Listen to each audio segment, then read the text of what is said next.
जय हिंद दोस्तों, स्वागत है आपका उत्कर्ष एकेडमी पचोर के यूट्यूब चैनल पर।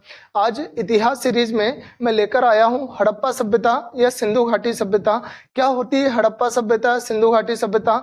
भारतीय इतिहास में इसको इतना महत्वपूर्ण स्थान क्यों दिया गया है, क्यों इसे भारतीय इतिहास की नींव कहा जाता है, तथा हड़प्पा सभ्यता ने भारत की जो सभ्यता है उसे विश्व की सबसे प्राचीन सभ्यताओं में क्यों स्थान दिया है, इन सभी प्रश्नों पर आज चर्चाएं होंगी। तो शुरुआत करते हैं आज के टॉपिक का, और आज का टॉपिक है सिंधु घाटी सभ्यता या हड़प्पा सभ्यता। सिंधु घाटी सभ्यता आद्य ऐतिहासिक कालीन सभ्यता थी। इसे आद्य ऐतिहासिक कालीन सभ्यता क्यों कहा जाता है, ये प्रश्न उठता है। और क्या होता है आद्य ऐतिहासिक काल? तो सबसे पहले मैं आपको परिचय कराता हूं आद्य ऐतिहासिक काल से।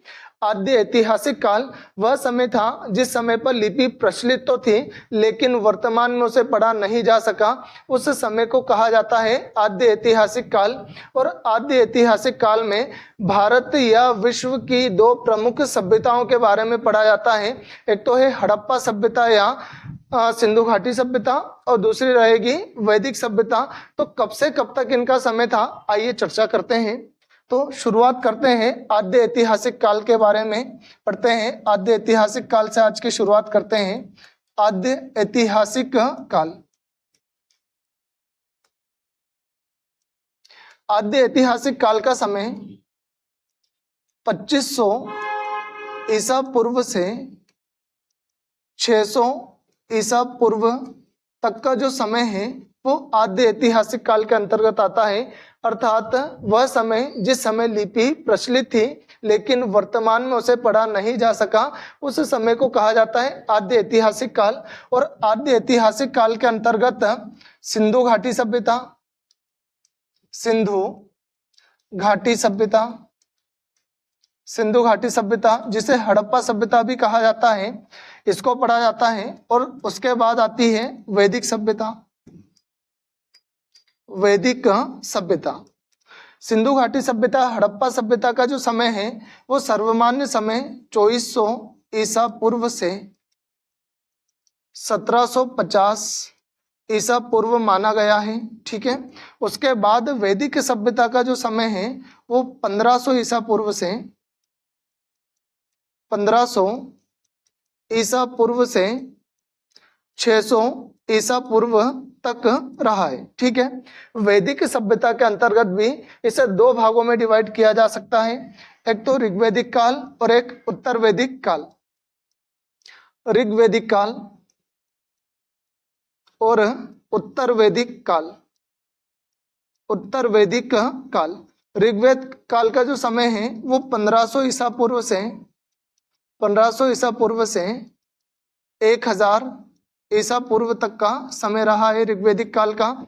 उत्तर वैदिक काल का जो समय है वो 1000 ईसा पूर्व से 600 ईसा पूर्व तक का समय, ठीक है। इस प्रकार से हड़प्पा सभ्यता या सिंधु घाटी सभ्यता एक आद्य ऐतिहासिक कालीन सभ्यता थी, क्योंकि उस समय लिपि तो प्रचलित थी लेकिन वर्तमान में उसे पढ़ा नहीं जा सका, जिस कारण से इसे आद्य ऐतिहासिक काल के अंतर्गत रखा गया है। हड़प्पा सभ्यता की जो खोज है वो 1921 में 1921 में दयाराम साहनी व माधव स्वरूप वत्स ने की थी। दयाराम साहनी व माधव स्वरूप वत्स ने 1921 में हड़प्पा सभ्यता की खोज की थी। हड़प्पा सभ्यता की खोज पाकिस्तान के पंजाब प्रांत के मोंटगोमेरी जिले में की गई थी। हड़प्पा सभ्यता या सिंधु घाटी सभ्यता एक नगरीय सभ्यता थी। ये जो प्रसिद्ध हुई है वो हुई अपनी नगर नियोजन के कारण, ठीक है। जिस प्रकार से वर्तमान हम नगरों में निवास करते हैं उसी प्रकार से 5000 वर्ष पूर्व जो सिंधु सभ्यता के लोग थे, हड़प्पा सभ्यता के लोग थे, वो भी नगरों में निवास करते थे, जिस कारण से हड़प्पा सभ्यता एक नगरीय सभ्यता थी और इसी के आधार पर इसको सबसे ज्यादा महत्व दिया जाता है। तो आगे बढ़िए। और हड़प्पा सभ्यता के बारे में topic to topic, point to point सभी बातों पर चर्चा करते हैं। सबसे पहले हड़प्पा सभ्यता का सामान्य परिचय पढ़ने की कोशिश करते हैं और सामान्य परिचय को नाम दिया है मैंने प्रस्तावना। अब प्रस्तावना में हड़प्पा सभ्यता का जो सामान्य परिचय है उससे संबंधित सारे पॉइंट निकल कर सामने आएंगे। देखिएगा, भारत की ही नहीं बल्कि विश्व की प्राचीनतम सभ्यताओं में हड़प्पा सभ्यता लगभग 5000 वर्ष पुरानी सभ्यता है, क्योंकि वर्तमान में क्या चल रहा है 2024 और 2024 क्या है ईस्वी। ठीक है, यह जो सभ्यता है ये इस सभ्यता का प्रारंभ कब हुआ था 2400 ईसा पूर्व में, 2400 या 2500 ईसा पूर्व भी मान लेते हैं। तो 2024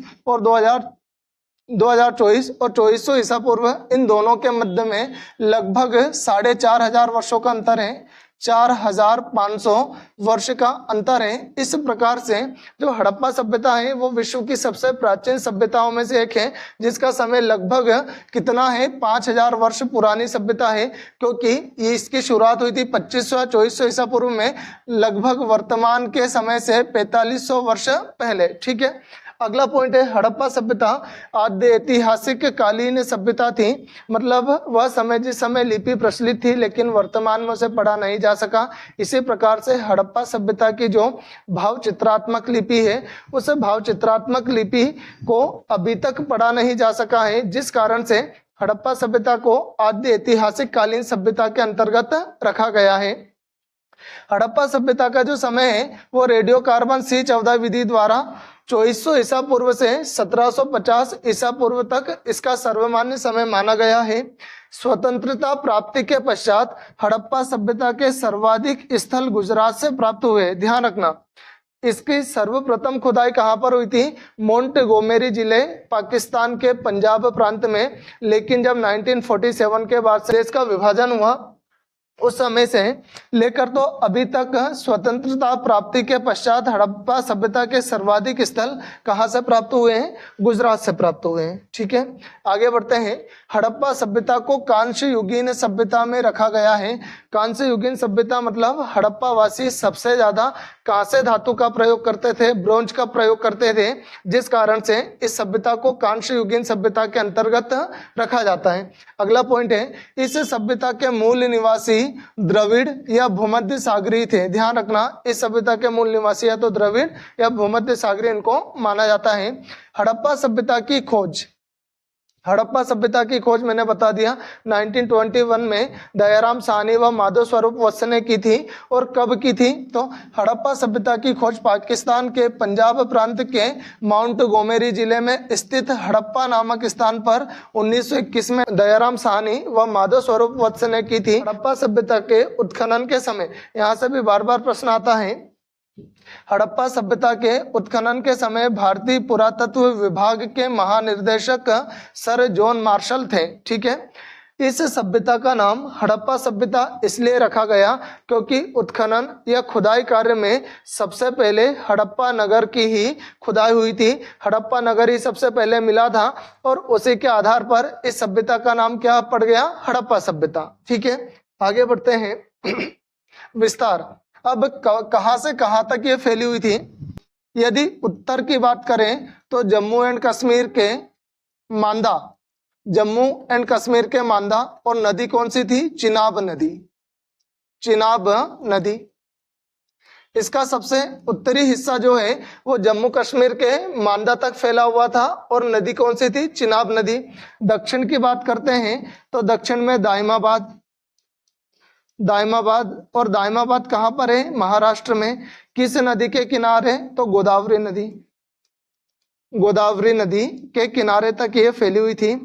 पूर्व में कहाँ तक, तो पूर्व में आलमगीरपुर, आलमगीरपुर, आलमगीरपुर कहाँ पर है, उत्तर प्रदेश में, यूपी में, उत्तर प्रदेश में। और नदी कौन सी थी, तो नदी थी हिंडन नदी, हिंडन नदी। पश्चिम में कहां तक फैली थी, तो पश्चिम में सुतकांगे डोर, सुतकांगे डोर कहां पर पड़ता है, बलूचिस्तान, बलूचिस्तान तक फैली हुई थी। नदी कौन सी थी, तो नदी थी दाश्क नदी।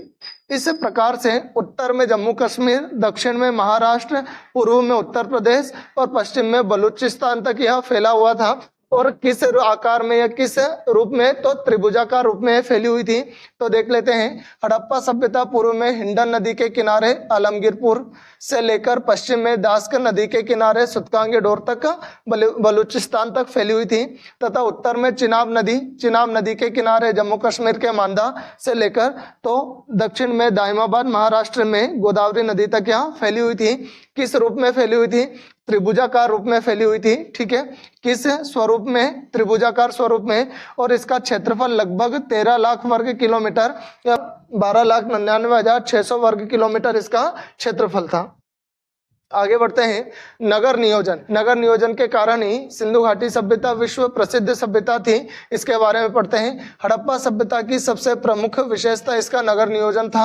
इस सभ्यता में नगरों का केवल विकास ही नहीं हुआ था, अपितु ये सुनिश्चित तरीके से बनाए गए भी थे, जिस कारण से यह सभ्यता नगर नियोजन के कारण से प्रसिद्ध हुई है। ठीक है, अब इनके जो नगर है उन नगरों की क्या क्या विशेषताएं थी वो पढ़ते हैं। तो सबसे पहले है नगर का विभाजन। जो सिंधु घाटी सभ्यता के नगर थे वो नगर 2 टीलों में विभाजित थे, पश्चिमी टीला और पूर्वी टीला। पश्चिमी टीले में राजा रानी, अन्नागार, कुछ संभ्रांत या बड़े लोग, बड़े अधिकारी उसमें रहते थे, क्योंकि पश्चिमी टीला सुरक्षात्मक दृष्टिकोण से काफी महत्वपूर्ण था। पश्चिमी टीला दीवारों से घिरा हुआ था और सभी प्रमुख वस्तुएं, राजा रानी और कुछ प्रमुख अधिकारी पश्चिमी टीले में रहते थे। ठीक है, इसका जो पूर्वी टीला है वो पूर्वी टीला आकार में बड़ा होता था और यहाँ पर सामान्य लोग रहते थे तथा व्यापार का कार्य भी यहीं पर होता था। तो नगर नियोजन में इसके नगर का विभाजन 2 भागों में पूर्वी व पश्चिमी टीलों में किया गया है। ठीक है, पश्चिमी टीला दीवारों से घिरा हुआ था तथा ऊंचाई पर बना होता था, जहां राजा रानी व संभ्रांत लोग तथा अन्नागार मतलब वेयर हाउस होते थे, तथा टीले का पूर्वी हिस्सा बड़ा व निचला होता था, जो आम जनता का निवास स्थल था। तो इस हड़प्पा सभ्यता के नगर नियोजन की सबसे पहली विशेषता थी नगर का विभाजन। आगे बढ़ते हैं। अगला है नगर विन्यास। किस प्रकार से नगरों को बनाया गया था? तो नगरों तथा घरों के विन्यास के लिए ग्रिड पद्धति अपनाई थी। उनके नगर आयताकार और वर्गाकार होते थे। ध्यान रखना कौन सी पद्धति? ग्रिड पद्धति अपनाई गई थी। अगली आती है सड़कें। किस प्रकार से सड़कें? तो इनकी जो सड़कें हैं वो समकोण पर काटती थी, 90 डिग्री पर एक दूसरे को काटती थी। ठीक है, शहरों में सड़कों का जाल बिछा हुआ था जो एक दूसरे को समकोण मतलब 90 डिग्री पर काटती थी। घरों के दरवाजे व खिड़कियां सड़कों की ओर ना खुलकर पीछे की ओर खुलते थे। ठीक है, आगे बढ़ते हैं। अगला है जल निकासी। जल निकासी की व्यवस्था क्या थी? तो हड़प्पा सभ्यता में जो गंदा जल था उस गंदे जल को शहर से बाहर निकालने के लिए नालियां बनाई गई थी, और जो नालियां थी वो भी पक्की ईंटों की नालियां बनाई गई थी, तथा फिर नालियों को ढका जाता था। कचरा डालने के लिए कुछ चेंबर बनाए जाते थे, उन चेंबर में एक जगह पर कचरा इकट्ठा किया जाता था। ठीक है, तो जल निकासी के बारे में, हड़प्पा सभ्यता में जल निकासी की उत्तम व्यवस्था थी। गंदे पानी को नालियों द्वारा शहर से बाहर निकालने का पूर्ण प्रबंध था। नालियां ईंटों से बनी होती थी और ऊपर से ढकी हुई होती थी। ठीक है, अगला आता है भवन निर्माण। तो भवन किससे बनाए जाते थे? मकान को बनाने के लिए पक्की ईंटों का प्रयोग किया जाता था। ठीक है, और ईंटों का जो रेशियो था वो 1, 2 और 4 के रेशियो में ईंटें होती थी। मकान प्रायः 2 या 2 से अधिक मंजिला होते थे। अब मकान में बैठक कक्ष, रसोई घर, स्नान घर आदि हुआ करते थे। ठीक है, आगे बढ़ते हैं। सार्वजनिक स्थल। सार्वजनिक स्थल के रूप में मोहनजोदाड़ो से विशाल स्नानागार प्राप्त हुए, जिससे पता चलता है कि इन स्नानागारों का प्रयोग अनुष्ठानिक या धार्मिक कार्यों में किया जाता था। मोहनजोदाड़ो से ही सभा भवन प्राप्त हुआ है, जिसमें धार्मिक सभाओं का आयोजन किया जाता था। मोहनजोदाड़ो तथा हड़प्पा सभ्यता से अन्नागार के साक्ष्य मिलते हैं। इसका उपयोग अनाजों को रखने में किया जाता। अन्नागार मतलब वेयर हाउस का प्रयोग किया जाता था, ताकि बुरे समय या विपरीत परिस्थितियों में अनाज का प्रयोग किया जा सके। ठीक है, अब दूसरी जो कहानी है इसकी वो है राजनीतिक स्थिति। तो हड़प्पा सभ्यता से राजनीतिक स्थिति के बारे में कोई विशेष साक्ष्य नहीं प्राप्त होते हैं। हड़प्पा सभ्यता से राजनीतिक स्थिति के बारे में कोई स्पष्ट साक्ष्य नहीं मिलता, लेकिन व्यापारिक समृद्धि के कारण प्रतीत होता है कि हड़प्पा सभ्यता की जो शासन प्रणाली है वो वणिक वर्ग के हाथों में थी, क्योंकि उस समय पर अर्थव्यवस्था काफी मजबूत थी, वणिक वर्ग काफी समृद्धशाली था। उस कारण से अंदाज लगाया जाता है कि जो हड़प्पा सभ्यता थी उस हड़प्पा सभ्यता की शासन प्रणाली किस पर आधारित थी? वणिक वर्ग के हाथों में थी और वणिक वर्ग उसका संचालन करता था। ठीक है, आगे देखें। आर्थिक स्थिति। अब आर्थिक स्थिति में सबसे पहले पढ़ेंगे व्यापार में, तो हड़प्पा सभ्यता की व्यापार प्रधान सभ्यता थी, ठीक है ना। हड़प्पा सभ्यता एक व्यापार प्रधान सभ्यता थी क्योंकि यह नगरीय सभ्यता थी। स्थल व जलमार्ग दोनों से व्यापार किया जाता था और देश और विदेश से भी व्यापार होता था। लोथल से बंदरगाह के साक्ष्य मिलते हैं जो कि यह बताता है कि देश के साथ साथ विदेशों में भी जहाजों के माध्यम से व्यापार किया जाता था। अब कृषि के भी साक्ष्य प्राप्त होते हैं। हड़प्पा सभ्यता में कृषि के प्रथम साक्ष्य मेहरगढ़, और मेहरगढ़ कहाँ पर स्थित है? बलूचिस्तान। तो हड़प्पा सभ्यता में कृषि के प्रथम साक्ष्य मेहरगढ़ से प्राप्त हुए हैं। कृषि के लिए अपनाई गई पहली फसल गेहूं थी। ध्यान रखना, कृषि के लिए अपनाई गई पहली फसल गेहूं थी और दूसरी फसल क्या थी? जौ। कपास, गेहूं, जौ, चावल जैसी कुल 9 फसलों का पता चलता है, लेकिन हड़प्पा वासी दालों से परिचित नहीं थे। 9 फसलों के साक्ष्य मिले हैं लेकिन किसी भी प्रकार की दाल के उत्पादन के साक्ष्य वहां से प्राप्त नहीं हुए। विश्व में कपास के उत्पादन का श्रेय हड़प्पा वासियों को जाता है क्योंकि हड़प्पा वासियों ने ही सबसे पहले कपास का उत्पादन शुरू किया था। जूते हुए खेत का प्रथम साक्ष्य कालीबंगन से प्राप्त होता है। कालीबंगन कहाँ पर पड़ती है? राजस्थान से। राजस्थान के कालीबंगन से जूते हुए खेत के प्रथम साक्ष्य प्राप्त हुए हैं। अधिकांश लोग पशुओं को पालते थे जिनमें कुबड़दार बैल इन लोगों के लिए विशेष पूजनीय था। नापतोल, इस समय मुद्रा का प्रचलन नहीं था। ध्यान रखना, इस समय मुद्रा का प्रचलन नहीं था। नापतोल के लिए वस्तु विनिमय प्रणाली का प्रयोग किया जाता था, मतलब वस्तु के बदले वस्तु का लेन देन होता था जो कि 16 के अनुपात में होती थी। ठीक है, किस अनुपात में? 16 के अनुपात में। कांस्य धातु का प्रयोग सबसे ज्यादा किया जाता था, इसी कारण से इसे कांस्य युगीन सभ्यता भी कहते हैं। और लोहे का ज्ञान इन्हें नहीं था। लोहे की जो खोज की थी वो आर्य लोगों ने की थी, इन लोगों को लोहे का ज्ञान नहीं था। अब अगली है सामाजिक स्थिति। सिंधु समाज मात्र सत्तात्मक समाज था। मात्र सत्तात्मक का मतलब रहता है माता को ज्यादा महत्व देना। तो सिंधु सभ्यता के सिंधु घाटी सभ्यता के लोग माता को ज्यादा महत्व देते थे क्योंकि जगह जगह से मरण मूर्तियां मिली है, उससे अंदाजा लगाया जा सकता है कि सिंधु घाटी सभ्यता जो है वो मात्र सत्तात्मक समाज था। हड़प्पा सभ्यता में जो समाज है वो 4 वर्गों में विभक्त था। 4 वर्गों में विभक्त था और जो चारों वर्ग का विभाजन होता था वो कर्म के आधार पर किया जाता था, ना कि जन्म के आधार पर। जो व्यक्ति जिस प्रकार का कार्य करेगा उसे उसी वर्ग में सम्मिलित किया जाता था। ये 4 वर्ग थे: विद्वान, योद्धा, व्यापारी, श्रमजीवी। ठीक है। हड़प्पा समाज उपयोगितावादी समाज था, मतलब उपयोग में जो वस्तुएं आती थी बस उन्हीं वस्तुओं को अपने पास रखता था, उन्हीं वस्तुओं को महत्व देता था। चकाचौंध या दिखावे से वो दूर रहता था, जिस कारण से हड़प्पा समाज जो है वो उपयोगितावादी समाज माना जाता है, जो कि सीधा साधा जीवन व्यतीत करते थे एवं चकाचौंध से दूर रहते थे। यह समाज सुशिक्षित एवं शांति प्रिय समाज था। शांति प्रिय समाज इसे क्यों कहा जाता है? क्योंकि इसके उत्खनन में बहुत कम मात्रा में हथियार प्राप्त हुए और वो हथियार रक्षात्मक दृष्टिकोण से इन्होंने रखे होंगे, जिस कारण से माना जाता है कि हड़प्पा सभ्यता जो थी वो शांति प्रिय सभ्यता थी। भोजन शाकाहारी एवं मांसाहारी दोनों ही तरह के होते थे। ठीक है, दोनों ही तरह के भोजन किए जाते थे, लेकिन मांसाहार का प्रचलन बहुत कम था। सूती व ऊनी दोनों ही प्रकार के वस्त्रों का प्रयोग होता था एवं पर्दा प्रथा प्रचलित थी। पर्दा प्रथा जैसी कुप्रथा तो उस समय भी प्रचलित थी। ठीक है। स्त्री और पुरुष दोनों ही आभूषणों का प्रयोग करते थे। मनोरंजन के साधन के रूप में शतरंज, संगीत, जानवरों की लड़ाई आदि होते थे। ठीक है। आगे बैलगाड़ी, इक्के गाड़ी का प्रयोग यातायात के लिए किया जाता था। शवों को जलाने और दफनाने दोनों की ही विधियां वहां पर प्रचलित थी। ठीक है। अब देखिएगा धार्मिक स्थिति, किस प्रकार की धार्मिक स्थिति वहां पर थी।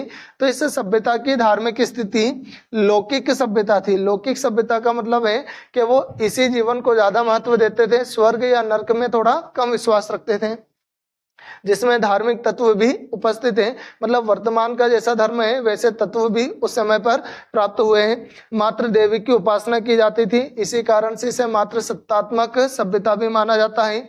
पशुपति के रूप में शिव की पूजा की जाती है। मोहनजोदाड़ो से प्राप्त एक शिल्प पर 3 मुख वाले देवता पशुपति की मूर्ति मिली है, जिनके चारों ओर हाथी, गेंडा, भैंसा और चीता विराजमान है। एक सींग वाला गेंडा तथा कुबड़ वाला बेल, ठीक है, दोनों का ध्यान रखना। एक सींग वाला गेंडा तथा कुबड़ वाला बेल या सांड विशेष पूजनीय था। इस सभ्यता से शिवलिंग का प्रथम साक्ष्य मिलता है। वृक्ष व पशुओं के अंतर्गत पीपल, तुलसी, बबूल व नाग पूजा होती थी, ठीक है। भक्ति में पुनर्जन्म के साक्ष्य भी प्राप्त होते हैं, अर्थात हड़प्पा सभ्यता के धर्म की जो विशेषता है वो वर्तमान में जो प्रचलित धर्म है उससे समानता इसकी मिलती है। लिपि में सिंधु सभ्यता की जो लिपि थी वो भाव चित्रात्मक लिपि अर्थात क्रिप्टोग्राफी इसे कहा जाता था, जिसके 400 नमूने प्राप्त हुए लेकिन उसको पूर्ण रूप से पढ़ा नहीं जा सका। इसी कारण से इसे आद्य ऐतिहासिक कालीन सभ्यता के अंतर्गत रखा जाता है। तो उम्मीद है आज का वीडियो आपको अच्छा लगा होगा। आज का टॉपिक हड़प्पा सभ्यता, सिंधु घाटी सभ्यता, सिंधु सभ्यता थी। कल का जो टॉपिक रहेगा वो इसके पीवाईक्यू से संबंधित रहेगा, हड़प्पा सभ्यता के पीवाईक्यू तथा साथ ही साथ जो एग्जामों में आने वाले प्रश्न हैं उन प्रश्नों के लिए मैं वीडियो लेकर आऊंगा। उसके बाद पढ़ेंगे वैदिक सभ्यता और फिर वैदिक सभ्यता के पीवाईक्यू। इस प्रकार से इतिहास की यह सीरीज कंप्लीट रूप से कंटिन्यू चलती रहेगी। यदि आपको ये सीरीज अच्छी लगी, यदि आपको ये वीडियो अच्छा लगा तो बस सब्सक्राइब करें हमारे उत्कर्ष एकेडमी पचोर के यूट्यूब चैनल को। आज के लिए बस इतना ही। जय हिंद, जय भारत।